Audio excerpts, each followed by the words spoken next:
The Draconian Empire had never lost a battle. For centuries, their warships dominated the galaxy, their name alone striking fear across entire star systems. When Earth refused to surrender to their demands, the High Council laughed.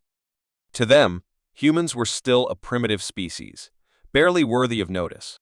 No space fleet, no advanced weapons, no allies in the stars, only a small blue planet orbiting an average sun. And yet, they dared to defy the Draconians. So, the decision was made without hesitation. A massive fleet over 3,000 warships was sent toward Earth to make an example out of humanity. Galaxies watched the fleet depart, many expecting a quick and brutal conquest. News channels across multiple star systems began preparing reports on Earth's defeat before it had even happened. But then, something unexpected occurred. Hours after the fleet entered Earth's orbit, all transmissions stopped. At first, it was assumed to be a technical error or jamming attempt. But as minutes turned into hours and hours into days, fear began to replace arrogance. Long-range sensors showed no movement. Communication satellites sent toward the region vanished before reaching orbit. Subspace relays failed to connect. There was no explosion, no battle sounds, not even a sign of struggle, just complete and unnatural silence. The most powerful fleet in the galaxy had disappeared without leaving behind wreckage, survivors, or even a signal flare. On Draconia Prime, panic began to spread. The High Council ordered emergency investigations, but every attempt to contact or scan Earth was met with failure. An unmanned drone was sent next, fast and small, equipped with the best stealth technology the Empire had. It disappeared 30 seconds after entering Earth's atmosphere. That was the moment when the galaxy realized something was very wrong. Then, without warning, a message was received transmitted across hundreds of star systems at once. It was from Earth. The message was short, clear, and cold. Your ships will not return. Do not send more. No voice, no video feed, only words, but they echoed like thunder. Across the galaxy, silence fell. On war councils, eyes stared at the words, unable to believe what they saw. How could a planet like Earth, a race so new to the stars, erase an entire armada? Some believed it was a bluff, a trick to delay another attack. Others whispered that Earth had help from some ancient power or hidden technology. But the facts couldn't be ignored. 3,000 warships were gone. Not destroyed, not damaged, but simply gone. Even the most advanced empires had never seen anything like it. Whispers began in the dark corners of space. Was Earth hiding something? Was there a weapon so powerful that it erased matter itself? Or was there something else buried on that planet, something the Draconians had awoken by mistake? Fear crept into the hearts of the boldest leaders. The Galactic Council, once mocking of Earth, called an emergency meeting.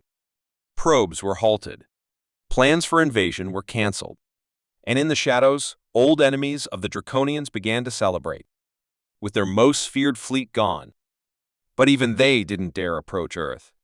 Something had changed, something terrifying and unknown. The stars held their breath, waiting for answers that never came. And on Earth, humans continued living their normal lives, as if nothing had happened. Or perhaps they were simply waiting for someone to make the next move. The entire galaxy remained in shock after the Draconian Armada disappeared without explanation, and while fear kept many away, curiosity became unbearable for others. The Galactic Council, pressured by rising panic and growing rumors, decided to send an official investigation team toward Earth, not a war fleet, but a neutral group made up of scientists, diplomats, and engineers from several powerful species, all sworn to peace and truth-seeking. Their mission was clear: travel to Earth's orbit, study what happened to the Draconian fleet, and return with answers before the situation caused chaos among the other empires. The team traveled in a state-of-the-art research vessel equipped with the most advanced scanning technology and defensive systems, designed not for war, but for survival in unknown regions. As they approached the solar system, things began to feel strange. Instruments picked up unusual energy spikes near the edge of the system, weak signals that didn't follow any known pattern. It was like the space around Earth was bending slightly, twisting in subtle ways that caused errors in navigation systems and made the crew feel uneasy. Some called it a sensor glitch, but others felt something more like they were being watched by something they couldn't see or understand. As they moved closer to Earth, the crew discovered several satellites drifting silently, with no signal and no markings, as if they had been copied from other species' designs and left as warnings. Then came the gravitational distortions. At first, they were tiny shifts in pull, hardly noticeable, but the deeper they went, the more their ship began to shake, not violently, but unnaturally. Lights flickered. Time stamps on their systems changed slightly without reason. Even the simplest AI on board began showing signs of confusion, repeating data logs or becoming unresponsive for a few seconds before returning to normal. It was not a mechanical problem. It felt like the very space around Earth was no longer stable in the way they understood it. Still, the team pushed forward, determined to find the truth. When they reached low orbit, Earth looked perfectly normal, oceans blue, continents green, clouds drifting peacefully over cities and forests. There was no sign of war, no destruction, no defensive structures visible from space. It looked like nothing had happened at all. But just as they were about to begin scanning the surface, a strange signal hit their ship, not a weapon, but a broadcast. It was silent at first, then turned into a low hum that seemed to reach inside their minds. Then a voice spoke, calm and clear, in perfect galactic common. "You were warned. Curiosity has a cost." The crew stared at each other, alarmed. They had not activated communication systems. No one had opened a channel. The message came through every device, every screen, even through closed circuits. Panic began to build, but before they could respond, engines powered down. Thrusters failed. Artificial gravity stopped working for a few moments. The vessel began to descend not fast, but with a slow, steady pull, as if an unseen force was guiding them down. The crew braced for impact, but instead of crashing, they were carefully lowered onto a flat, open field near what looked like an empty countryside. The doors refused to open until a soft click unlocked them from outside. When they stepped out, they were met not by soldiers, but by a single human wearing a long coat and glasses, with calm eyes and a slight smile. He introduced himself as Dr. Elias Ward, a scientist and representative of Earth. His voice was polite, but it carried a weight that made everyone pause before speaking. He welcomed them and asked that they come with him underground to speak in safety. With no better choice, they followed him into a hidden facility built deep beneath the Earth's surface. The walls were smooth metal, humming with quiet energy, and as they walked, the investigators noticed that their equipment was no longer working, translators frozen, scanners blank, recorders silent. Dr. Ward explained that Earth's defense was not a weapon like those used by other empires. He told them the truth, or at least a piece of it, long ago, before humans ever walked the planet. This force, known only as the Pale Sentinel, was created to protect the seed of intelligent life placed on Earth, and it had remained silent for millions of years, watching and waiting. When the Draconian Armada came too close, the Sentinel woke. But it didn't fight with missiles or lasers, it used something else entirely. It reached beyond space and time, pulling the fleet out of reality in a way no one could explain. The Draconians hadn't been destroyed. They had been erased unwritten from the timeline. No wreckage, no signals, not even memory remained, except for those who watched them leave. The Sentinel allowed Earth to continue developing, untouched by war, until humans were ready to meet the galaxy not as victims, but as equals. The investigator team, still shaken, listened without speaking. Some believed him, others couldn't accept it. But they knew one thing: what happened to the Draconians was real, and it could happen again. Dr. Ward looked at them, not with anger, but with quiet warning. He told them they would be returned to their ship, soon, unharmed and free to leave. But he made one final request: tell your people not to send more. Earth was not a threat, but it would not accept invasion. The Sentinel had returned to sleep, but it was always listening. With that, the lights dimmed, the walls shifted, and the investigators found themselves back aboard their vessel, now floating gently in orbit, fully functional with their systems restored. They left Earth in silence, carrying no proof, only memories, questions, and a deep feeling that the galaxy had just witnessed the beginning of something far greater than any of them could understand. The research vessel drifted quietly back into deep space. The crew sat in uneasy silence, their minds haunted by what they had seen and what they still didn't understand. Though their mission was technically complete, nothing felt resolved. They had spoken to a human who claimed that Earth was protected by a force beyond time, a being that could erase entire fleets without leaving a trace. They had felt it, experienced the strange power firsthand, but the problem was they had no data to prove it. Their recordings were corrupted, sensors blank, memories untouched but unverifiable. Even their communication logs had been wiped clean, leaving only fragments of a warning and the echo of a voice that still whispered in their minds. The crew debated what to do next. Some wanted to return to the Galactic Council immediately, report everything, and beg them to leave Earth alone forever. Others believed they had only seen the surface of a much deeper mystery. They were not soldiers. They reminded themselves they were investigators, and answers were more important than safety. So, after much discussion, they agreed on a risky but necessary plan.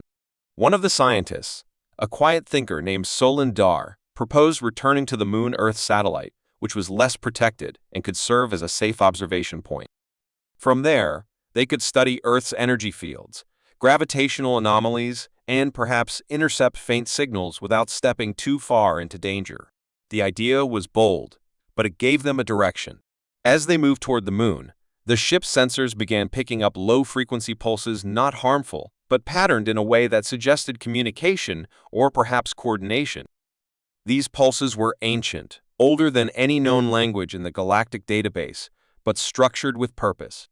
Dar worked day and night to decode the signals, while others scanned the moon's surface and found something even stranger. Large sections of the dark side of the moon were shielded by an invisible energy dome that had not been there before. It reflected scans and swallowed drones without a trace. They decided to observe from a distance and focus on translating the signal. And after long hours of study, Dar finally cracked the first layer of the message hidden in the pulses. It wasn't a warning. It was a memory, a fragmented history locked inside a frequency that only a non-human mind could read. The memory began slowly, as if unsure whether it wanted to be known. It showed the earliest moments of life on Earth, not as a natural process, but as a guided event. Beings made of light and thought, neither organic nor machine, had visited Earth millions of years ago, long before humans. These beings, known in the signal only as the architects, had chosen Earth as a seed world, a place where life could be shaped, tested, and protected. They had left behind Watchers entities hidden in the planet's energy fields and gravitational web, invisible to physical senses, asleep until disturbed. These Watchers were not designed to destroy but to defend balance. The Pale Sentinel, the one who erased the Draconian fleet, was the last and strongest of these Watchers. But the signal revealed something even more unexpected. Humanity was not a mistake or an accident. The architects had left behind traces of themselves, echoes and DNA fragments of code woven into human evolution. It wasn't control, but guidance. That's why humans developed so fast, adapted so easily, and survived events that should have wiped them out. Their ability to think freely, to feel deeply, to imagine beyond logic, these were not flaws, but features, gifts from beings who believed that one day humanity would awaken something powerful inside themselves. The Draconians hadn't just attacked a planet. They had threatened an experiment millions of years in the making. That's why the Sentinel acted with such precision, not out of hate, but out of ancient programming. When the memory faded, Dar sat frozen at his console. His mind was overwhelmed not by fear, but by awe. He understood now Earth was not just a planet. It was a vault, a cradle for something that had not yet fully awakened. Humanity was still growing, still unaware of its full purpose. And perhaps that was why the Sentinel was so protective. The rest of the crew gathered, and as Dar shared the decrypted history, something changed in their thinking. They no longer saw Earth as a backwater planet or a primitive world caught between empires. They saw it as a mirror one that reflected something every species had lost: the wonder of beginnings, the power of unknown potential, and the courage to grow without limits. But just as they started preparing to leave the system and carry this truth to the Galactic Council, their ship was hit by a new wave of energy, not an attack, but a message, direct and targeted. This time, the voice was different, not calm and polite like Dr. Ward's, but vast and deep, echoing like thunder inside their skulls. It said only one sentence: "Do not return with fear in your hearts." And then it ended. The ship systems remained intact, but everyone on board felt changed. They knew now that the truth of Earth was not just a warning, it was an invitation. Not to conquer, not to interfere, but to witness something greater than war or power. Earth was not ready for the galaxy, but perhaps the galaxy was not ready for Earth either. The ship left the moon quietly, moving beyond the energy distortions, past the invisible watchers, back into safe space. But none of the crew could sleep during that journey. They knew the truth now. The hidden truth of Earth was not just about strange forces or ancient beings. It was about the future one that could either unite the galaxy or shatter it, depending on how others reacted to what they had found. They were not just messengers anymore. They were witnesses to something sacred, something that had waited in silence for millions of years. And that silence had now been broken. The return of the research ship to the Galactic Council was met not with celebration or relief, but with dread and silence. From the moment they entered central space, encrypted messages began pouring in commands to dock immediately, orders to isolate, threats hidden under layers of diplomatic language. The Council had waited anxiously for answers after the mysterious disappearance of the Draconian Armada, and now the ship that had dared to investigate the Forbidden Blue Planet was finally back. But the crew could already feel it. The galaxy wasn't ready for the truth they had discovered. As they stepped off their vessel into the gleaming halls of the Interstellar Assembly, their eyes met thousands of others, ambassadors, military leaders, scholars, and spies, all watching with suspicion. The crew was escorted under guard, not to a briefing room, but into containment chambers designed for quarantine. They weren't prisoners, at least not officially, but their freedom was only an illusion. Within hours, the recordings from their ship were seized, their personal logs reviewed, and all mentions of Earth's Watcher or the ancient memory encoded in lunar signals were quietly flagged as dangerous anomalies. When the lead investigator, Solon Dar, was finally called to present their findings before the High Council, he stood alone on the central platform, surrounded by 12 species who had ruled this galaxy for thousands of years. He began with facts, calm and clear, explaining the sequence of events, how they had followed the last message of the Draconian fleet, encountered strange distortions near Earth, met a human who hinted at hidden protection, and decoded an ancient signal revealing Earth's unique status as a seed world chosen by mysterious beings called the Architects. He didn't embellish anything. He didn't speculate. He only reported what they had seen. But as he spoke, he saw the change in their faces, not curiosity, not awe, but growing fear. The silence in the chamber was thick, almost choking. When he finally mentioned the phrase "humanity was not created by accident," a wave of murmurs erupted across the room. One of the members, an old Esendari noble, slammed his hand on the table and declared, "This is not discovery, it is madness." Another accused Dare of being manipulated by Earth's defenses, calling the Watcher a psychic parasite.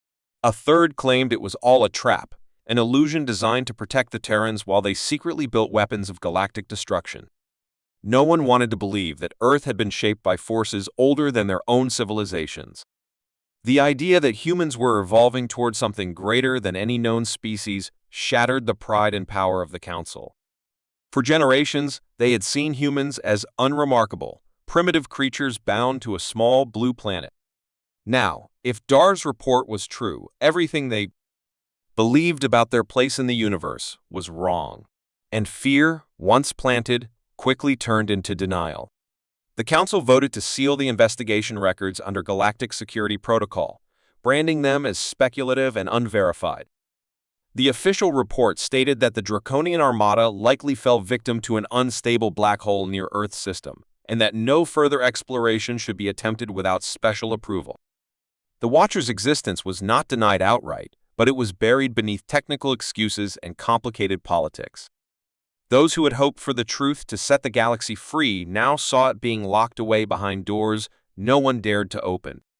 Meanwhile, word of the ship's return leaked across the stars. Whispers spread in hidden forums among explorers and rogue scientists who began to speak in code about the silent moon, the erased fleet, and the human code. Resistance to the Council's censorship quietly grew. But so did fear. On distant planets, citizens watched news screens that danced around the subject, showing images of Earth but never mentioning what truly happened. Religious leaders twisted the truth, calling humans a cursed race protected by demons. Military leaders demanded plans for planetary defense in case Earth ever decided to expand. Some species, like the Zayaran, who had long feared humanity's unpredictability, began building weapons designed to disrupt planetary fields, believing they might one day need to neutralize Earth. But others were more cautious. A few secretive races like the Myrathi and the Heshtor believed the story. They had seen signs before, unexplained disappearances of probes near Earth, strange energy echoes that defied science, psychic waves in hyperspace that always came from the same region. They remembered ancient myths from their own histories about the planet of waiting fire. Quietly, they began reaching out to one another, forming a hidden alliance not for war, but for understanding. They wanted to know more about the architects. They wanted to observe Earth without triggering its defenses. These silent seekers, unlike the Council, were driven by awe rather than fear. Back on the ship, still under lockdown, Dare and his crew were left wondering what would happen next. They had done their duty. They had spoken the truth. But truth had not brought clarity, it had brought chaos. One night, while alone in his chamber, Dar received a signal on a secure channel, one that bypassed all official networks. The message was only 3 words: "They are listening." He didn't know who sent it, but he understood what it meant. The Watchers of Earth were still observing. Not just Earth, but everything.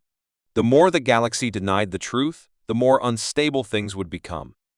Dar realized that the Council's choice to bury the truth wouldn't stop the future, it would only delay it. And when that future finally arrived, it wouldn't ask for permission. In secret, he began copying parts of the decoded lunar memory and sending them to trusted minds across different systems, scholars, thinkers, dreamers. He didn't do it for revenge or fame. He did it because the truth, once seen, could not be unseen. It had to live, even in whispers. Because somewhere out there, the architects might still be watching. And perhaps humanity, still unaware of what slumbered within them, would soon awaken, and when they did, the galaxy would have no choice but to remember what it tried so hard to forget. Across the stars, the silence had begun to crack. The lies that the Galactic Council had tried to protect, the censorship they enforced, and the fear they spread were no longer strong enough to contain the truth that had already started seeping into the corners of space, like smoke from a fire no one could see but everyone could smell. On hundreds of worlds, strange questions were rising in hushed tones, in encrypted forums, and among the quiet observers who had never truly trusted the official version of the Draconian Armada's disappearance. Explorers whispered about Earth in coded words.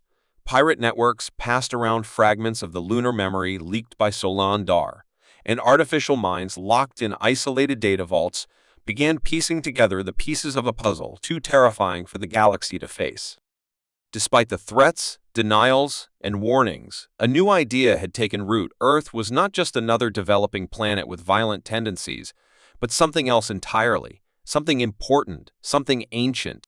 And then, without warning, everything changed. IT began when an unregistered beacon activated on the far edge of the Zalari Nebula. The beacon did not broadcast in any known frequency. Instead, it used a form of energy manipulation that defied the rules of communication: silent, undetectable, unless you were meant to hear it. Dozens of ships in the area, from smugglers to scientists, reported sudden failures in their systems, followed by a brief flash of light across their internal sensors. No one could explain it. Within hours, similar flashes were reported in other corners of the galaxy, random, uncoordinated, but always following the same pattern. And then, as if summoned by an unseen hand, Every major broadcast system in the galaxy, whether council-approved or outlawed, went dark for a single breath of time. No warnings, no override signals, no identification. Just silence. And into that silence came a voice. The voice was calm, emotionless, and clear, not spoken in any known language, but instantly understood by all who heard it, as if the message was being delivered not just to their ears but directly into their thoughts. It said, "This is not a threat. This is not a warning. This is a message." Across thousands of systems, trillions of beings froze, eyes locked on the nearest screen, antennae and sensors focused in stunned attention. The voice continued, "The galaxy is forgotten. You were not alone in your beginning. You are not alone now. Earth is not what you think it is. Humanity is not asleep they are preparing. The ones who created them watch still. You destroyed those who first reached out in curiosity. The Draconian fleet was not lost. It was judged."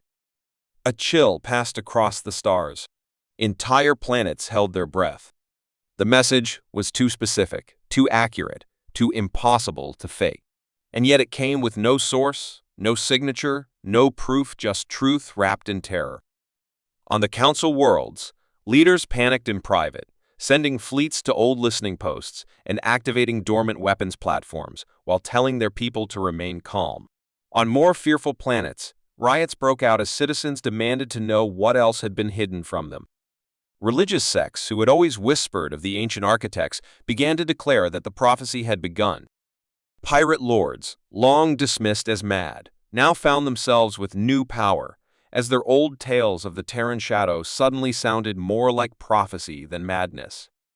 Among the hidden alliance of silent thinkers, those few who had already suspected Earth's importance gathered in emergency sessions, decoding the message frame by frame.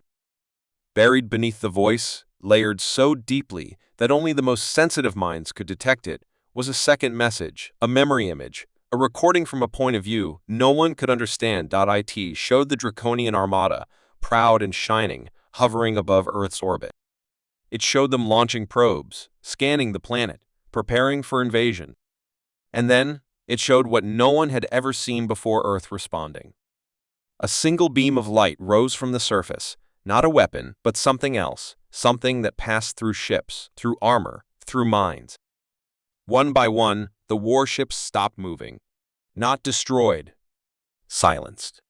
Their systems untouched, their weapons dead, and their crews vanished. The final image was not of fire or war, but of peace. Earth, quiet and still, surrounded by empty vessels drifting like ghosts. The voice returned, "The architects do not destroy. They correct. Earth has been protected not because humans are powerful, but because they must be. Their future is tied to yours. If you harm them, you harm yourselves. If you silence them, you silence your future. We will not interfere again unless it becomes necessary. Choose well." And with that, the message ended. In the moments that followed, chaos exploded across the galaxy. The Council scrambled to control the narrative, but their lies no longer held power. Entire civilizations began questioning everything they had been told. Some called for war, insisting the message was manipulation. Others demanded peace, realizing for the first time that Earth was not the weak world they once mocked. On the hidden ship still under Council lock, Solendar sat in silence, tears in his eyes, not of fear, but of relief. The truth had finally spoken. Not by him, not by force, but by the very thing he had discovered. The Watcher, or perhaps something even older, had decided the time for secrecy was over. And now the galaxy had to decide. Would they fear Earth or understand it? Would they silence the future or face it? On Earth, humanity was unaware of the storm they had triggered. The people lived, laughed, struggled, and dreamed like always. But somewhere deep beneath the surface, in places no human had ever seen, ancient machines stirred. Not machines of metal, but of memory and light. They had watched for millennia, their purpose hidden even from those they guarded. Now, for the first time in ages, they began to activate slowly, carefully, because the time was coming.